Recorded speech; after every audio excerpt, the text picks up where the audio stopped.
آپ تھوڑا سا ہمیں بتائیں گے اپنے بچپن کے حوالے سے پیر صاحب کہ آپ کا بچپن کیسے گزرا، کہاں تعلیم حاصل کی؟ اور شکریہ نظامی صاحب، میں نے اپنے یعنی گھر پر ہی تعلیم حاصل کی ہے۔ میرے استاد مرحوم کا نام مولانا فتح محمد صاحب مرحوم ہے، اور وہ حضرت پیر میر علی شاہ صاحب کے مرید تھے، اور وہیں جو درس نظامی کی جو میں نے تکمیل کی ہے وہ استاد العلماء مولانا فیض احمد صاحب جو ہماری درگاہ کے مفتی تھے، اللہ تعالیٰ مغفرت فرمائے، دنیا سے تشریف لے جا چکے ہیں، ان سے میں نے درسیات کی تکمیل کی، فنون کی کتابیں پڑھی، فارسی ادب میں نے مولانا فتح محمد صاحب سے پڑھا، عربی کی کتابیں صرف نحو منطق وغیرہ اس کی کتابیں بھی ان سے پڑھی، کچھ ان سے پڑھی، اور پھر قاری محبوب علی صاحب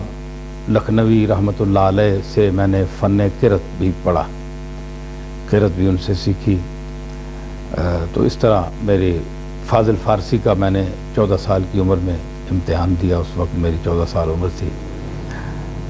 تو بس پھر علم و ادب کے حوالے سے، قرآن و سنت کے حوالے سے اللہ تعالیٰ نے جو مطالعے کا ذوق بخشا، تو رات دن کی محنت، ماحول خانقاہی ہے، تو بچپن سے جب میں نے آنکھ کھولی تو یہی بزرگان دین کا کلام سنا۔ قوالی میں، ہماری درگاہ میں قوالی ہوتی ہے، آج بھی ہوتی ہے، تو میرے دادا حضرت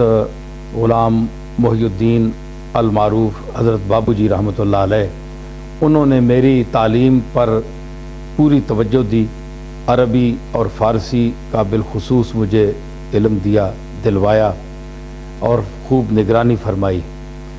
تو اس ماحول یعنی بچپن سے ہی میں یعنی کلام اساتذہ، جامی، حافظ اور اساتذہ کا کلام سننے کو ملتا رہا، تو پھر اس سے جو اندر میری شاعری تھی، ایک جذبہ تھا، اور فطری جو ایک شاعرانہ مزاج تھا، اس کو بڑی جلا ملی، تو پھر میں نے شعر بھی کہنے شروع کیے، تو ایک ماحول کا اثر بھی تھا۔ لیکن آپ لیکن کی جو کلاس میں جیسے ہوتا ہے ایک ماحول میں، ظاہر آپ انڈیویجولی نہیں ہوں گے، اور کلاس میں کتنے لوگ تھے آپ کے؟ میں کلاس میں سکول گیا ہی نہیں۔ اچھا، میں سکول پڑھا ہی نہیں، نہ کالج پڑھا نہ سکول پڑھا، میں نے اپنے گھر پر یعنی درس لیا، جو کچھ میں جانتا ہوں کہ میرے استادوں نے، ہم چٹائیوں پر بیٹھ کر پڑھے، اور ہم نے ہمارا کوئی خاص انتظام نہیں ہوتا تھا۔ میرے دادا رحمۃ اللہ علیہ فرمایا کرتے تھے کہ میں تمہیں موٹر بھی لے کر دے سکتا ہوں، سارا اہتمام کر سکتا ہوں، لیکن میرے استاد چونکہ متوسط درجے کے آدمی تھے، تو وہ مجھے اپنے ساتھ، ہم بسوں پہ جاتے تھے، تو ہمیں ایک عام غریب آدمی جس طرح پڑھتا ہے اس طرح میں پڑھا۔ 12 سال میں ان کے ساتھ رہا، ان کے گھر پر پڑھا، تو ایک عام زندگی جس طرح ہوتی ہے۔ اچھا، مجھے بات سمجھ آتی ہے کہ یہ کیوں ایک آدمی کار افورڈ بھی کر سکتا ہے، لے کے دے بھی سکتا ہے، لیکن اس کے باوجود وہ کہتا ہے کہ نہیں جی آپ اس طرح سے زندگی گزاریں؟ اصل یہ میں کوئی تربیت کا حصہ ہے؟ یہ حصہ ہے بالکل، اور میں محسوس کرتا ہوں کہ میرے دادا علیہ رحمت نے مجھے بچپن میں جس ماحول سے میں رکھا اور جو مجھے درس دیا، مثلا ہمارا استادوں کا یہ حکم ہوتا تھا کہ تم اپنے جوتے خود پالش کرو، صاحبزادگی کی، پیر ہونے کی بو آ جاتی ہے، انسان میں تکبر آ جاتا ہے، وہ کہتے تھے کہ یہ کبر اور بڑائی جو ہے اپنے آپ سے نکالو، تو اپنا کام کہہ سکتے ہیں خود کرو۔ تزکیہ نفس جو ہے اس حوالے سے ابتدا تو وہیں سے ہمیں کرائی گئی، اب بڑے ہو کر ہم وہ تزکیہ نفس کریں یا نہ کریں، ہمارے بزرگوں نے ہمیں یہی ابتدا سے یہی درس دیا۔ آپ کو اس وقت یہ محسوس ہوتا تھا کہ اس وقت تو جی بہت بچپن تھا، اس وقت کچھ چیزیں خلاف طبیعت بھی ہوتی تھی، یا اب مطلب ہے جی کہ لاکھوں لوگ ہاتھ چومنے والے ہیں، عزت کرنے والے ہیں، اب انسان وہ ہم استادوں کے گھر جاتے تھے تو استاد کھڑے ہوتے تھے، وہ کہتے تھے اپنے جوتے خود پالش کرو، اپنا کام خود اٹھ کے کرو، تمہارے ہاتھ ٹوٹتے ہیں تم خود کیوں نہیں کرتے؟ اپنے بیٹوں کو وہ منع کر دیتے تھے کہ یہ خود کرے گا، کیونکہ اس کو پتہ چلے کہ میں عام آدمی ہوں، کوئی خاص آدمی نہیں ہوں۔ یہ میرے دادا صاحب کی تربیت تھی۔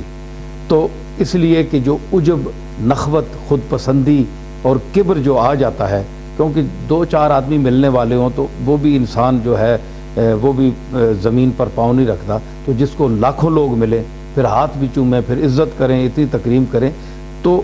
بزرگوں کا مزاج ہمارا ایسا تھا کہ ہمارے صوفیاء نے جو تعلیم دی اور اسی انداز سے وہ ہماری تربیت کرنا چاہتے تھے، تو اس میں کہاں تک ہم کامیاب ہوئے تو کوشش تو کی جاتی مجھے ہے۔ ایک بات ذہن میں آتی ہے پھر صاحب بڑی، کہ ایک طرف تو آپ دیکھتے ہیں کہ جی لاکھوں لوگ ہاتھ چوم رہے ہیں، تقدس ہے اور مطلب ایک سلسلہ ہے، دوسری طرف استاد کہتا ہے کہ نہیں تم خود جوتے پالش کرو، بالکل، ٹھیک ہے نا؟ تو آپ بچپن میں یہ کیا فیل کرتے ہیں کہ یار یہ کیا مطلب بچپن میں تو مجھے غصہ آتا تھا جی، اور بچپن کیا آپ کو غصہ کبھی استاد پہ بھی آیا؟ نہیں، استاد پہ اس طرح تو نہیں، لیکن میں اچھا نہیں سمجھتا تھا اس بات کو۔ اب میں غلط بات تو نہیں کر سکتا نا، سچ میں کہہ رہا ہوں کہ اچھا نہیں سمجھ۔ جب شعور بالغ ہوا، جب سمجھ آئی کہ واقعی یہ میرے لیے اچھی بات ہے، جو کچھ یعنی بہت یہ عرصہ گزرنے کے بعد مجھے یہ محسوس ہوا کہ جس ماحول میں مجھے رکھا گیا وہ میرے لیے بہتر تھا۔ مثلا بسوں میں جانا، دھکے کھانا، عام لوگوں میں کھڑے ہو جانا۔ ایک درگاہ کا، میں بہت بڑے دادا کا پوتا ہوں، اللہ نے ہمیں بڑا فضل کیا ہے، اللہ نے پیسہ بھی دیا ہے، دولت بھی دیا ہے، سب کچھ عطا، لیکن اس کے باوجود سٹاپوں پر دھکے کھانا، 4 گھنٹے ہم کھڑے رہتے تھے۔